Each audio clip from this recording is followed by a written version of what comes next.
Comme son mentor Alassane Ouattara, le putschiste recyclé Brice Oligui Nguema est candidat au Gabon. Que personne ne se laisse duper, il entend demeurer président à vie, qui est fou. À l'issue de cette transition, avec l'apport de tous les Gabonais, partenaires au développement, nous entendons remettre le pouvoir aux civils en organisant de nouvelles élections libres, transparentes et crédibles dans la paix sociale. Brice Clotaire Oligui Nguema vient de signer son acte de forfaiture. Grâce à sa mise en disponibilité provisoire de l'armée, il entend pouvoir briguer la présidence gabonaise. Il applique à la lettre les enseignements de son mentor, le vieux grigou Alassane Ouattara.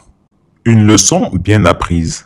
S'emparer du pouvoir par la ruse, le conserver par la force et légitimer le coup de force par une mascarade électorale.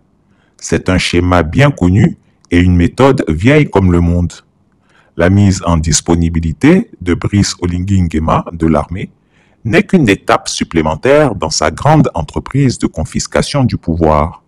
Car soyons clairs, ce n'est pas un civil qui se présente à la présidentielle du 12 avril 2025, c'est un militaire déguisé en civil, un putschiste en costume, formé à l'école des dictateurs. Ce n'est pas une élection qui se prépare au Gabon, mais une parodie démocratique sur fond de fraude et d'intimidation. Rien qu'à voir la cérémonie de remise de drapeau organisée dans un stade acquis ou contraint à sa cause, ce n'est pas passé inaperçu la horde de militaires qui était à ses petits soins.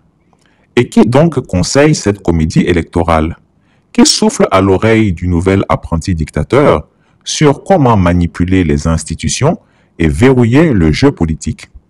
Alassane Ouattara, bien sûr, le maître de l'usurpation démocratique, celui qui a violé la constitution ivoirienne pour s'octroyer un troisième mandat illégal. La visite surprise et privée de Brice Oligui Nguema à Abidjan à la fin du mois de février 2025 n'était pas une simple visite de courtoisie. C'était une réunion de stratégie. Comment légitimer un pouvoir militaire par une élection truquée? Oligui Nguema avait déjà annoncé son intention. À Abidjan, il venait juste se consolider et prendre conseil sur comment museler l'opposition, corrompre la justice et manipuler l'opinion internationale. Le vieux grigou a transmis son mode d'emploi et l'élève est bien décidé à l'appliquer dans toute son entièreté. Ali Bongo Ondimba a été renversé, effectivement, le 30 août 2023. Et je l'ai dit dans mon discours à la nation lorsque j'ai prêté serment. Nous allons organiser des élections libres, transparentes et apaisées en vue de rendre le pouvoir aux civils. Je ne suis pas resté figé dans mes bottes de militaire. Et vous parlez français aussi bien que moi. Cette phrase est différente de dire « je ne serai pas candidat ». C'est deux phrases différentes. J'ai laissé l'ouverture au peuple. Le jour où le peuple a besoin de moi et qui m'appelle, je répondrai, comme ce fut le cas aujourd'hui, en respectant les règles de droit. J'ai renoncé à mon statut de militaire. Je concours en tant que civil.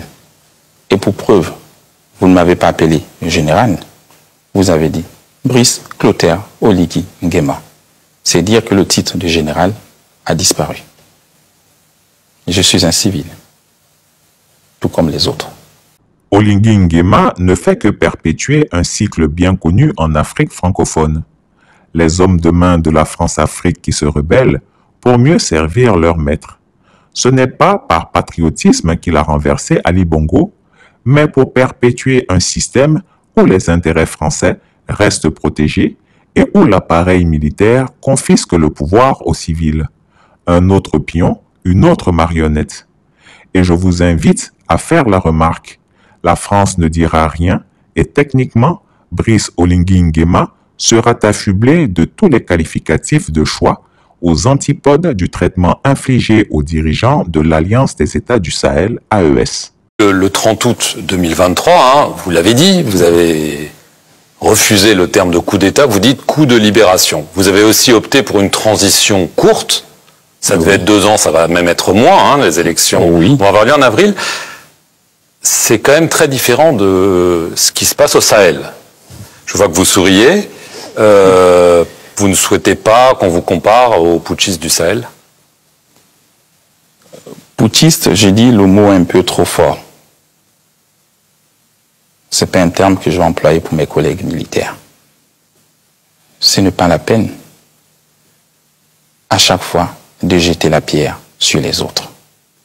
Je vous dis, ce sont mes frères d'armes. Nous ne sommes pas dans la rupture avec les grandes puissances. Pour preuve, les Français au Gabon, les autres, personne n'a été inquiété. Oligui Nguema aurait pu marquer l'histoire en remettant réellement le pouvoir au peuple gabonais. Il aurait pu initier une transition démocratique véritable, libérer le pays du joug des dictatures successives. Mais non, il a choisi la voie la plus prévisible, la plus lâche, s'autoproclamer sauveur tout en préparant son hold-up électoral. Le Gabon mérite mieux qu'un général recyclé en politicien opportuniste. Les Gabonais ne sont pas dupes. La transition Oligui n'aurait été qu'une étape intermédiaire d'un pouvoir militaire déguisé. Mais l'histoire est implacable. Les dictatures maquillées en démocratie finissent toujours par s'effondrer. Ni Oligui, ni Ouattara, ni aucun autre putschiste recyclé ne pourra échapper au jugement du peuple et à celui de l'histoire. Le Gabon ne sera pas une Côte d'Ivoire bis. Les peuples s'éveillent et les dictateurs, eux, chutent toujours. Chris Yapi ne ment pas. Retrouvez Chris Yapi sur ses 2 chaînes YouTube, sa chaîne Rumble, ses comptes TikTok, X, Instagram, VK et Threads.